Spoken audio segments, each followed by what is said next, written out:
Conclusion లేదు, clarity అంతకంటే లేదు. ఎలిగేషన్స్ తప్ప ఇప్పటివరకు ఒక్క ప్రూఫ్ కూడా ఎక్కడా బయటపడలేదు. ఎవరు కంప్లైంట్ చేసిన దాఖలాలు లేవు. 2 ఏళ్లుగా ఆ ఇష్యూ చుట్టూ రాజకీయ రగడ నడుస్తోంది. లాస్ట్కి మాజీ సీఎం కేసీఆర్ విచారణ కూడా పూర్తయింది. ఫోన్ ట్యాపింగ్ కేసులో వాట్స్ నెక్స్ట్? ఛార్జ్ షీట్ వేసేందుకు సిట్ రెడీ అవుతుందా? అసలు ఛార్జ్ షీట్లో ఏం మెన్షన్ చేయబోతున్నారు? ట్యాపింగ్ ఫైల్స్ క్లైమాక్స్ దశకి చేరినట్లేనా? పొలిటికల్ రచ్చకి ఎన్కాట్ పడేటప్పుడు ట్యాపింగ్ ఫైల్స్, పొలిటికల్ ఫైట్స్ ముగింపు ఎప్పుడు? కేసీఆర్ విచారణ కూడా కంప్లీట్. ట్యాపింగ్ కేసులో వాట్ నెక్స్ట్? ఛార్జ్ షీట్ వేసేందుకు సిట్ రెడీ అవుతోందా? ఇప్పటి వరకు సిట్కు కీలక ఆధారాలేమీ దొరకలేదా? ఛార్జ్ షీట్లో మెన్షన్ చేయబోయే అంశాలేంటి? కేసు పోలీసుల నుంచి కోర్టు మెట్లెక్కబోతోందా? రోజుకో ట్విస్ట్, వారానికో లీక్, నెలకు అప్డేట్ అన్నట్లుగా ఫోన్ ట్యాపింగ్ ఇష్యూ 2 ఏళ్లుగా రెగ్యులర్ డెవలప్మెంట్ అయిపోయింది. ఫైనల్ గా మాజీ CM KCR, BRS working president KTR, మాజీ మంత్రి హరీష్ రావును కూడా సిట్ అధికారులు విచారించారు. ఈ నేపథ్యంలో సిట్ నెక్స్ట్ ఏం చేయబోతుందనే ఉత్కంఠ నెలకొంది. ట్యాపింగ్ ఆరోపణల నేపథ్యంలో ఇప్పటికే పలువురిని అరెస్టు చేసి నిందితులుగా చేర్చారు. మరికొందరిని పరోక్షంగా విచారించారు. వందలాది మంది వాంగ్మూలం తీసుకున్నారు. సర్వీస్ ప్రొవైడర్ల ద్వారా కొన్ని ఫోన్ నెంబర్లను కూడా సేకరించినట్లు చెబుతున్నారు. కానీ ట్యాపింగ్ కేసులో ఎటు చూసినా చివరికి ఏం తేల్చాలో పాలుపోని పరిస్థితి ఉందట. ఎవరిని బాధ్యుల్ని చేయాలో తెలియకపోగా అందుకు సరైన ఆధారాలు లభించలేదన్న గుసగుసలు వినిపిస్తున్నాయి. దీంతో ఫైనల్ ఛార్జ్ షీట్ తో మడతేద్దామనే ఆలోచనకు సిట్ అధికారులు వచ్చినట్లు ప్రచారం జరుగుతోంది. రేవంత్ సర్కార్ పవర్లోకి రాగానే ప్రభుత్వ శాఖల్లో అత్యంత కీలకమైన ఎస్ఐబిలో ఫైల్స్, కంప్యూటర్ హార్డ్ డిస్క్ మాయం కావడంతో ట్యాపింగ్ కథ తెరపైకొచ్చి రచ్చరంబోలా చేసింది.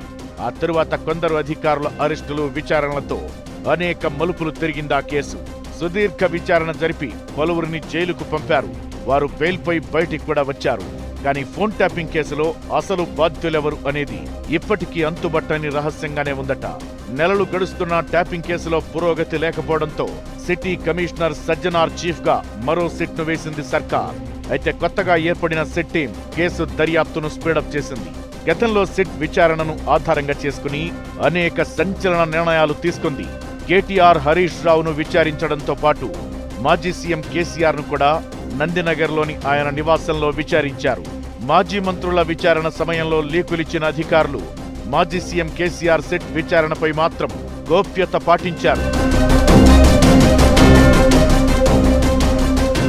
కేసీఆర్ విచారణ కూడా అయిపోయింది.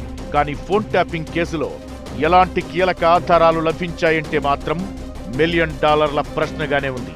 సుప్రీంకోర్టు కూడా ట్యాపింగ్ కేసును సిట్ ఇంకా ఎన్నాళ్లు విచారిస్తుందంటూ ఇప్పటికే ఘాటు వ్యాఖ్యలు చేసింది. అయితే ఫోన్ ట్యాపింగ్ కేసులో అందరి విచారణ పూర్తవడంతో మరికొన్ని రోజుల్లో ఫైనల్ ఛార్జ్ షీట్ వేసేందుకు సిట్ రెడీ అవుతోందట. అయితే అసలు ఫోన్ ట్యాపింగ్ కు ఆదేశాలు ఎవరిచ్చారనే అంశంపై టెక్నికల్ ఎవిడెన్స్ కలెక్ట్ చేయడంలో సిట్ ఎలాంటి పురోగతి సాధించలేదనే టాక్ వినిపిస్తోంది. అయితే లేటెస్ట్ గా బీఆర్ఎస్ కీలక నేతల విచారణ కూడా పూర్తి కావడంతో ఇప్పుడు ఈ కేసు ప్రతిపక్ష పార్టీకి రాజకీయ అస్త్రంగా మారకుండా సాధ్యమైనంత తొందరగా ట్యాపింగ్ ఫైల్స్ ను ముగించాలనే ఆలోచనకు సిట్ వచ్చినట్లు తెలుస్తోంది. ఇక ఎక్కువ రోజులు సాగదీస్తే ఫోన్ ట్యాపింగ్ కేసు కూడా బేతాళుడి కథలా మారిపోతుందనే భావనకొచ్చినట్టు తెలుస్తోంది. ఈ నెల చివరి నాటికి ఫోన్ ట్యాపింగ్ ఫైల్స్ కు ఎండ్ కార్డ్ వేసేందుకు సిట్ ఉన్నతాధికారులు గట్టి కసరత్తు చేస్తున్నట్లు సమాచారం. అయితే ఛార్జ్ షీట్ లో సిట్ ఏ అంశాలను ప్రస్తావించబోతుందనే ఉత్కంఠ నెలకొంది. ఇప్పటి వరకు ఎలాంటి కీలక ఎవిడెన్స్ కలెక్ట్ చేయలేదన్న ప్రచారం జరుగుతున్న వేళ ఛార్జ్ షీట్ లో ఏమని మెన్షన్ చేస్తారు, ఎవరి పాత్రపై సిట్ అలిగేషన్స్ చేయనుందనే సస్పెన్స్ మాత్రం కంటిన్యూ అవుతోంది. అయితే కీలక ఆధారాలు లేకపోతే సిట్ వేసే ఛార్జ్ షీట్ కూడా బీఆర్ఎస్ కు అస్త్రంగా మారే అవకాశం లేకపోలేదు. ఇక సిట్ ఛార్జ్ షీట్ వేశాక కేసు పూర్తిగా కోర్టిచ్చే ఆదేశాలకు అనుగుణంగా మూవ్ కానుంది.